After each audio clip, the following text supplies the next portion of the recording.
Okay, so yeah, guys. So this is part 2 of the interview, and Morgan was talking about him playing with the likes of Muhammad against the likes of Mohamed Abutrika, the Hassan brothers, and he was telling you guys that if you think he's a small boy, you got another thing coming.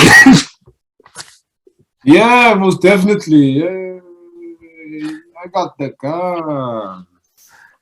No, I'm kidding, man. I to be honest, I'm just humble and grateful for the fact that I got to be around players that could put us up on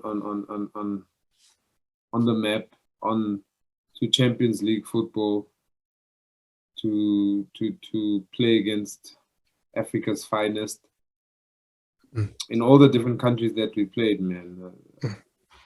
I think, truth be told, the highest accolade in Africa for me was probably getting to the CAF Confederations Cup final. Unfortunately, we lost that game to TP Mazembe, that goes on to win it, and then they get to play. I think Wydad or Al Ahly in the final to go to, obviously, the Club World Cup. So yeah, I mean, we've been Al Gomae, like I've been around, played against. I've been in so many countries, man. You've been in a lot of countries. So yeah, I wasn't catching feelings, I was catching so what so what do you think okay. Yep. Yeah, I'm saying why do you think you guys, when you were at Kaizer Chiefs and when you guys dominated, when you got there through I think you guys won 2 league titles when you were there, right? If I'm not mistaken. I think you guys won 2. Yeah. Let me ask you a question. Quick. Do you love Chiefs, right? Not really, man. I'm a Pirates fan. Okay. You're a Pirates fan? Oh, okay. I could see the stubbornness in you. Like, you're not giving up. Every time we're supposed to do this thing, you ain't giving up. Now, that's a true Buccaneer right there. You go until you don't, you can't go no more. Which, look, it's a good trait, man. It's a good trait. Big up to you and the Buccaneer faithful. Yeah. The question you wanted to ask. Yeah? You wanted to ask me a question. Yeah. How much do you love Pirates? At this point, ish. No. Don't be this point. But a lot, because it's the team my father supported. He's the one. Listen, don't tell me about your father. You grew up to be your own man. I love it very much. They must come, have an interview with you. Maybe, you never know, man. Maybe you could be doing the interviews, online interviews with all the players. You never know. I never know. Never know. Buccaneers. Imagine that. Imagine you on that Buccaneer tip. I would be amazing. But the thing is, I'd ask a lot of questions that maybe that they wouldn't want me to ask. I ain't giving up. That's your problem. No, I think most likely they'd want me to stop saying certain things. Like they'd want me to stop doing the whole channel thing for a while, obviously, or not talk about them at all. That's what would happen. Because I know someone that now works for Amazulu. He also used to do his own channel, but now he stopped it because conflict of interest. Okay, guys. Conflict of interest. Yeah. So I'm saying, why do you think you guys, when you guys were running South African football at that time, when you had achieved with those 2 titles, you guys couldn't? I always felt like you guys lacked depth. I never thought you guys lacked quality. I thought you lacked depth so that you can change. Like you guys can be rotated. Some of you guys can be rested during the week because flying out, because in Africa, African Champions League is not like European Champions League where you're gonna fly 2 hours or an hour there. No, sometimes you guys have to fly like 4 hours, and even the stay. You mean 4 hours to where? Your first exchange, what do they call it again? Or layover. Yeah, your first layover 4 hours, and then another 4 hours to another not even layover to the point of destination, and then another 4 hours in a bus, or 8 hours, depending on what country you're at, a ferry, like my G, there's a lot of stuff that we push under the carpet, we push under the couch, because we just want to play the game. And people, to be honest and to be frank, you guys think what Sundowns did is easy. Yeah, but they've got the best team in the country. Yeah, my guy, you fly to Nairobi, you fly to Nigeria, you get there to the hotel Friday night, there's a birthday party of a certain minister, or you can't stop there. There's a birthday party being booked on that weekend. You're sleeping on the 6th floor.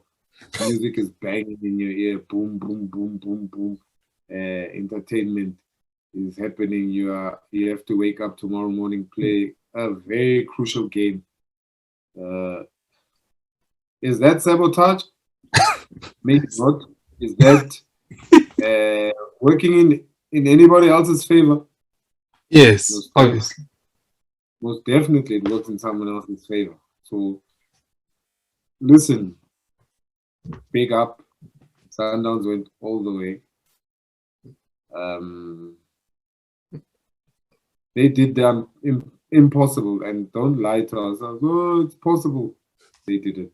It was impossible to a lot of teams, a lot of people. They can't. They did it. They did it under the tutelage of Itzo, the great man himself. Jingle bells, jingle bells, jingle.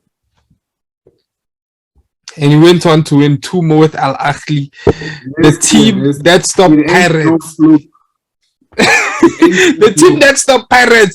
Hey, Pirates fans were like, second star is coming 2012. What's this? No, not 2012. I think 2010 or 2011. Like, second star is coming. Abu Trika with those free kicks. Finished it. 2015. It's 2015. Check, maybe I could be wrong. 2015, somewhere there. It was recently. Pirates was 2011. Sundowns won it 2016 because Pirates never won it. Remember, they got to the finals, they didn't win it. Then the next year they go Confed final, they don't win it.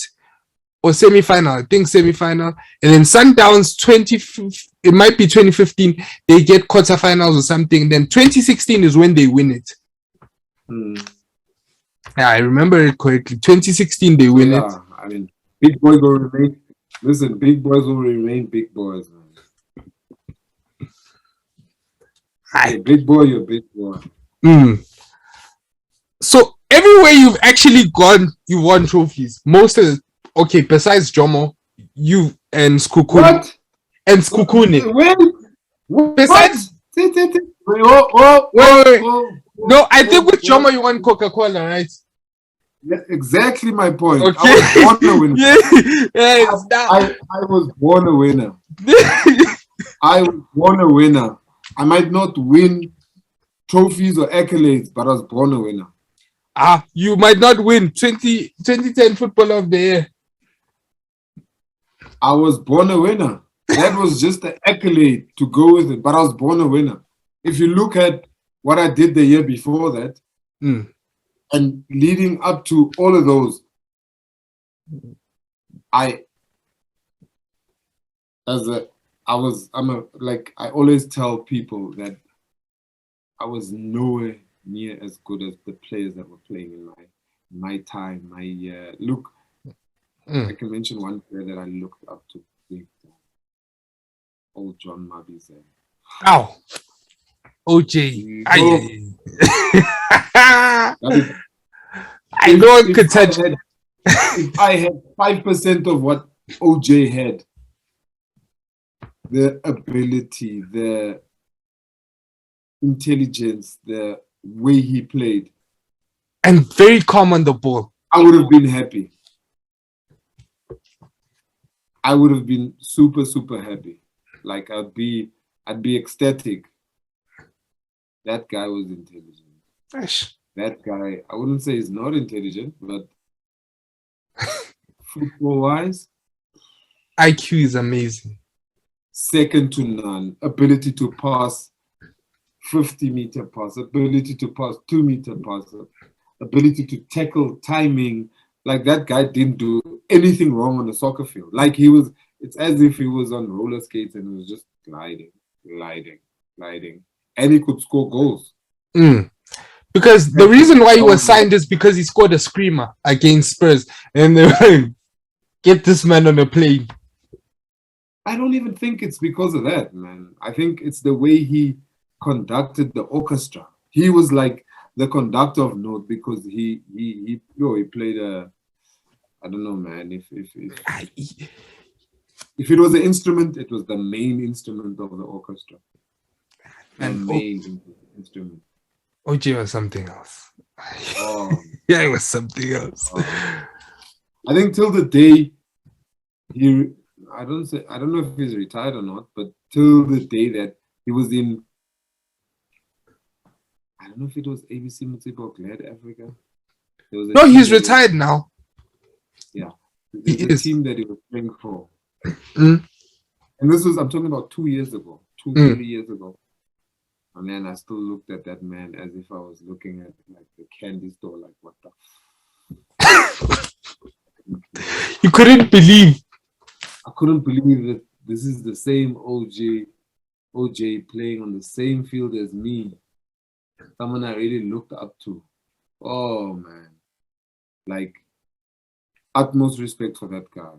I don't care who says what. Football is not easy. Yeah. But he had the opportunity. Yes, he had the opportunity. Unfortunately, it didn't go as it should have went, or as we expected it to be.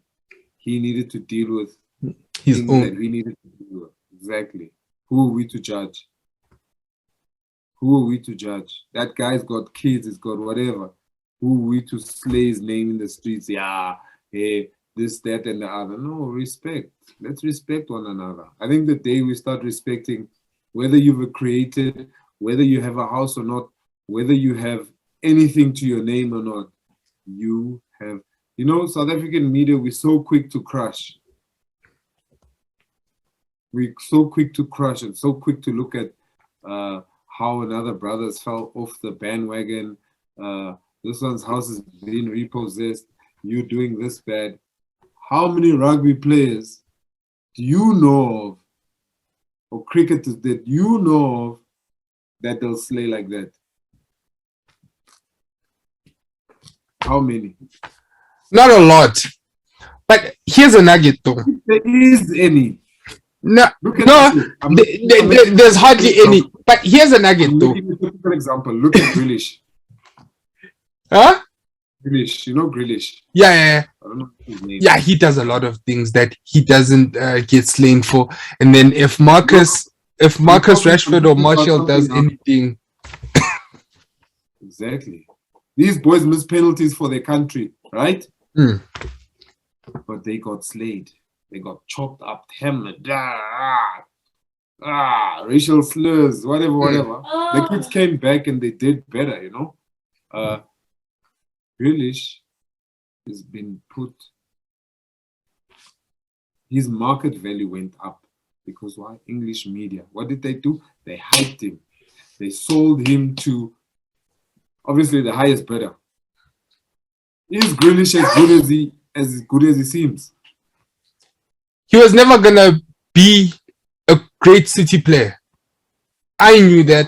Like him signing for City, that didn't scare anyone.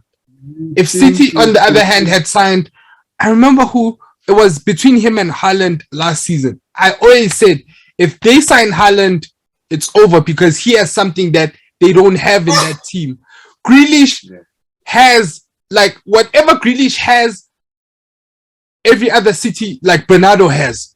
Like, but Bernardo is faster mentally in terms of he knows how quickly to get rid of the ball. Whereas Grealish always, he tries to hold on to the ball way too much. And then everyone, when you played football at the highest level. Like, you try and get into a space, like you're open, you're waiting, and then you just go offside, and then you just give up. You're like, okay, let me try again, and he still doesn't pass. That person is frustrating to play with, and that's Grealish. No, I hear you. Grealish, for me, okay, decent player, decent technique, different from the English point of view, as I say. But he's been sold to Man City because the media hyped him. The media sold him. Everything he did was publicized. Good. Such a good player. He gets the new move. He gets the new move, and then what? He wants to put not Bernardo Silva. I'm not talking about De Bruyne. Our African brother, De Bruyne. Do you think you're going to put De Bruyne on the bench for that man? No. Do you think you're going to put... Who else plays? Mahrez. No. Mahrez. Yeah. You got Foden as well. Ah, man. Think about it. Actually, you must think again. Got Gundogan. Listen. You know the slogan to McCain chips?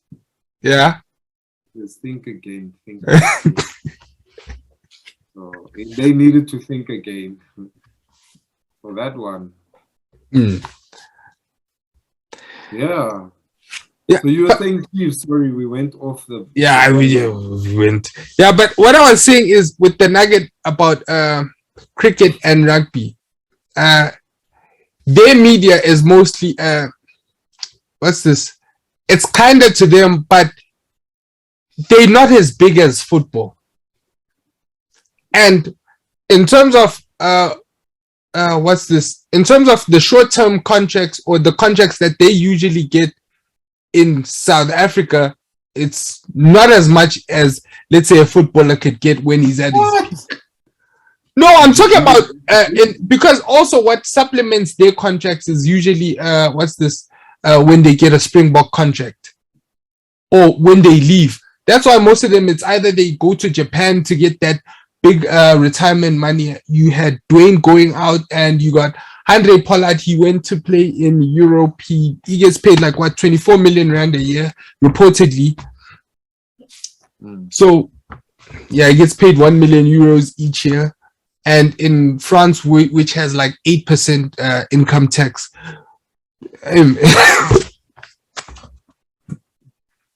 You probably want to pick up his boots when he throws them on the ground.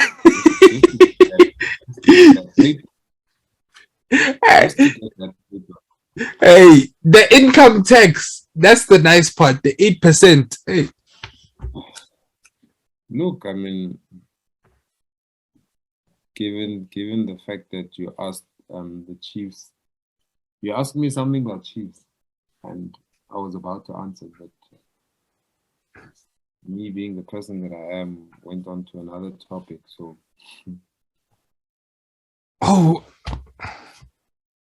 yeah, but we were talking about why you guys. I think you guys you lack depth.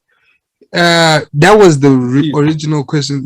I felt when you guys won those titles, you had enough depth for a league run or to win a league, but you never had enough depth to win a Champions League. Did you also feel the same way, where you're like, I just got off a plane, I'm tired, you come back home, you're very tired, and now you have to go play another match. But you've got the question and you answered the question. You're like, yeah, we travel so much, we get this, that, and the other. How much quality do you need from a Chiefs point of view because look, I mean, with all due respect, a lot of the players that we had, man, senior internationals, junior internationals, it was a mixture, you know, and you only as good as the chances you've been given. If we've been given a chance to say don the colors, and if you had to get rid of the whole Chiefs team when we get there, then there's no players left. Then you'd only have the 11 or only have the 15 that always play, and the rest would be not good enough. So that is it boils down to there was a cycle. So every team gets a cycle and it comes with a new cycle. Like right now, Chiefs is doing the cycle and then they're reshuffling players. Pirates is also doing a bit of it. Like what I know of Pirates, they do the shuffle every 3-4 years. Big names come in, big names go out. You know, so I think if we in South Africa, because it also boils down to media, man. What media sells to a lot of people, once you reach the age of 20, 28, 29, you old, brother. But if you can I just please butt in here? But if you've done your research though, South African players actually start reaching their peak even mentally after the age of 27. Whereas with other national teams, they reach their peak way earlier. So if the media ever did their research, 1 ounce, if they did 1 ounce of research, they'd know that. No, truth be told, we're a nation that we peak very late. And only the reason why we peak late, I don't think we give the youngsters the opportunity and the backing and the mixture of senior players so they can learn.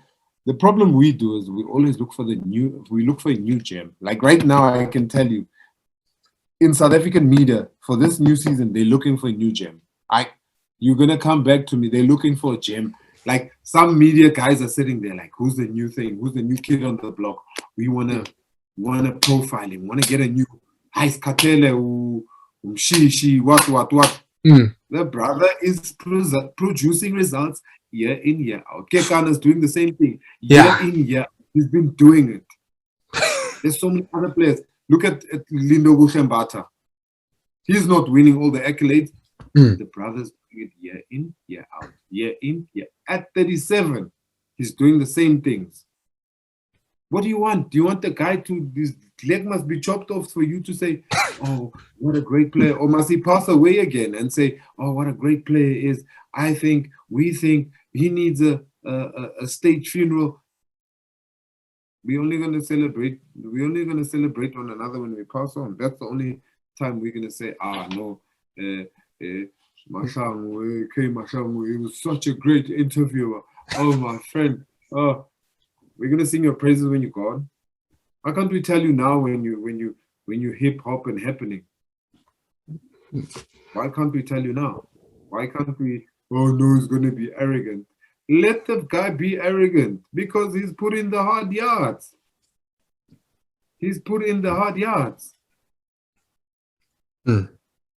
We don't live in an era where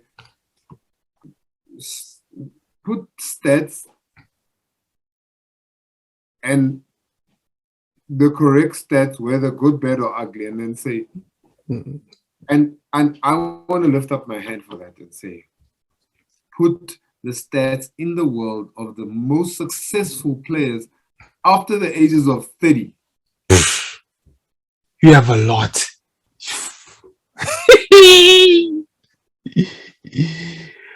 Benz gonna win a Ballon d'Or. At the age of 34 now. I think he's turning 34 now. How old is Ronaldo? 37, gonna turn 38 Yeah, he's How turned old is 37 now already. How old is Messi? What, 33? He should be 33, 34, somewhere there. In South Africa, Then, I'm retiring. then you've got Ngabe Lewandowski, who's 37 as well, 36. Mamela, Ngabe retire under 31. Guy is not good enough anymore. Akasakhona ukugijima. Let's look for a new person. We need to find a new gem. Football. But isn't football mostly played here, up here? As long as this can work. 90% of the game is in your head. It needs, or let me say 80-20, the 80-20 rule. 80 is mental. 20 is your, like, we were playing a game today with like the senior citizens, the veterans. Veterans, I'm calling myself a veteran. Over 35s. Game today we played in a tournament. We were in the cup final. I can guarantee you the players that were playing on that team for both teams, I'm excluding myself, right? Both teams can walk into any PSL team today, give a performance, and play better than the best player on the field. I'm excluding myself from that because I'm an average player. I'm an average player. Where was Kekana when this was happening? Kekana wasn't even there. He's a person that I still feel should be playing. This is my 2 cents. Your feelings are your feelings, man. It doesn't matter. I'm not an owner. I don't have a checkbook. No, look, I know I've known Keke for years. There's a lot of people that I've known for years, but Keke is the most consistent guy that hasn't won a personal accolade in my regard. He's won midfielder of the year, I think, if I'm not mistaken. Or best midfielder. Yeah. 9 years consistently playing at the highest level. Champions League, national team, Champions League, national team. Angazi Funan.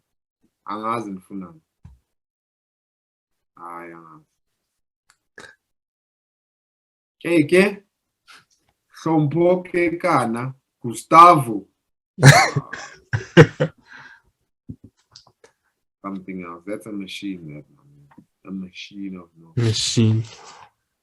So, how did you deal with having money and the fame that came with, let's say, playing football? Where's the money? Wait, where's the money? No, I'm not saying. I can people think you have money or whatever type of contracts that you have at that point. Rephrase that question. Rephrase that question.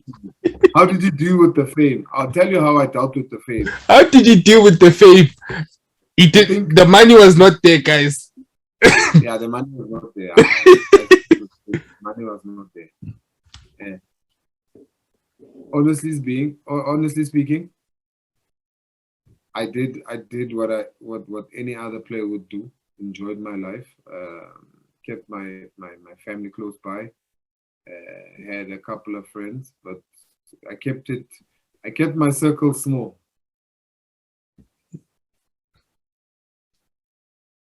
It's the only way. Keep your circle small. Don't get rid of your family, because should ish hit the fan, your fans and your supporters and your newfound friends will hit the road to the next one, but your family doesn't go anywhere. So for me, it's imperative to keep your family close by. And I made a couple of mistakes, obviously, but I corrected myself later. So have you ever had a night out where you're like, now this one I messed up here? My brother, there's so many one of those nights. So many. so many nights out, like, where you think, sure, what was I doing? I'm not a big spender, but I just recall like you regroup in the morning, you're like, yo, why did I do that? And yeah, you correct yourself a couple of days later. Yeah, you good, because now you know you need to work towards something, or you need to work hard to get or regain what you've lost. If it's monetary terms, you need to regain whatever trust you've lost in some sort of a, whether you're a family man or family like person. That's the trust you need to regain, and be responsible, and so look, it's a Sunday night, I'm indoors, brother. People are out partying. Also, me as well. I'm also indoors. Hey man, people are out here. Hey, people are out here.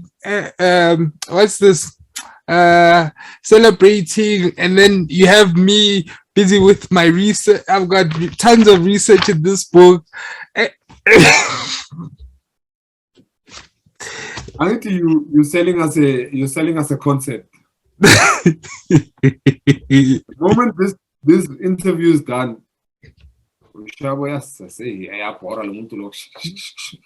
out. So don't sell me dreams, brother. Don't sell me dreams. So how was the doing? Not really. I'm not even gonna go out. I'm just gonna sleep. I'm seeing people's statuses. They're all out. I'm not even going out. I'm going straight to sleep. I have to first wash the dishes though. Yes. Yeah.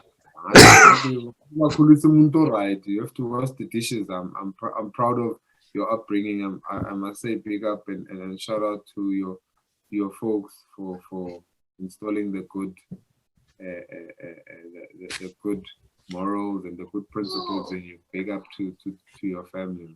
Yeah. I'll tell her that you said you said that. So how was the how did you build the MG brand? Because I know that a student came to you, and then how has marriage been to you, especially when you were playing football?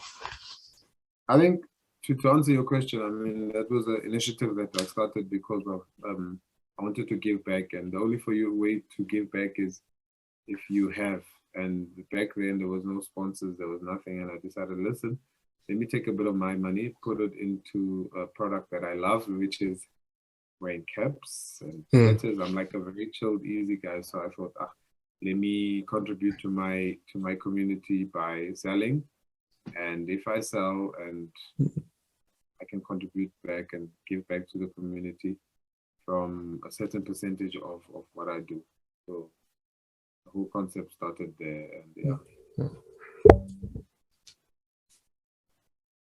And then, yeah, the next question: how did you deal with marriage and playing football?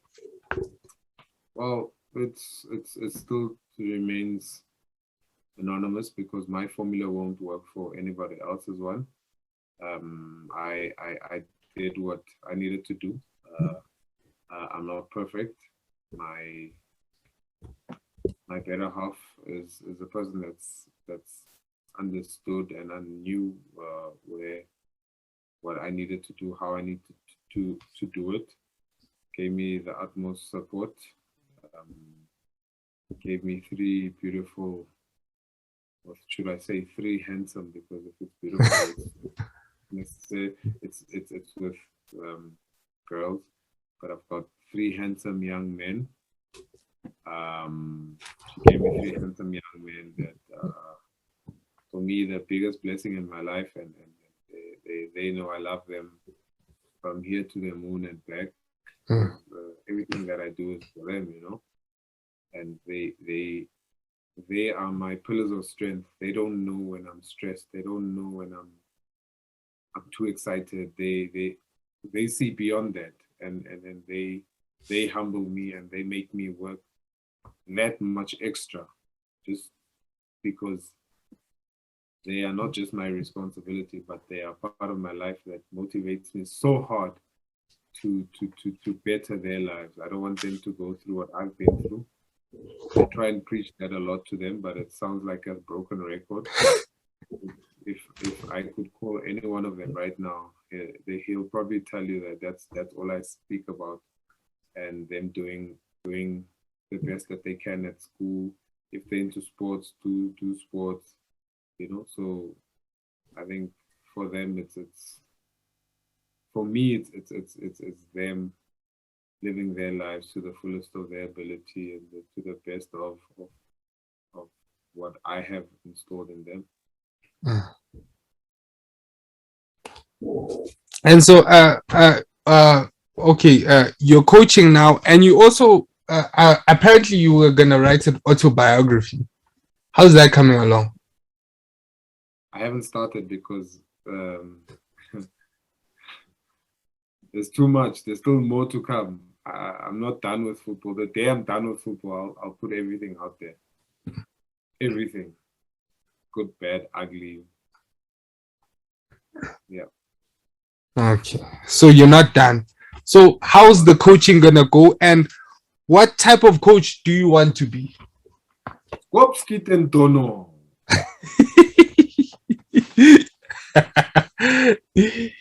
Defenders, the dollars, the euros, the yens, all the currencies, the kwachas, the shillings, everything, dirhams, everything. I want all the currencies. As long as it is, listen, as long as it's football, we win. Fine. Not a problem for me. defenders usually make the best coaches. For a strange reason. I don't know why. So it's been said, but it's defenders and central defensive midfielders. I mean, Pep was a 6, and he's one of the greatest coaches. So Alex is one of the few where he was a striker and he became a great coach. But you have Carlo who played at the back. The list is endless. Of you have Diego Simeone who played at the back. You had the coach. That's the coach of note. Diego Simeone. That guy's energy is unmatched. So unmatched. I hope you. I wish you the best on your coaching journey, and thank you so much for spending your Sunday night with me, just talking it up. Thank you very much, and I hope you all the best. And this interview was actually so nice. The conversations that we had, a lot of people this was a very fun. This was a very enjoyable interview. I haven't had one that I've enjoyed this much in a while. I throw you off a lot of times, so yeah, man, big up. Thank you very much. Continue doing what you do. May the Almighty bless you in abundance, and may you reach greater heights. Thank you very much. And ladies and gentlemen, that was Gould. Sure.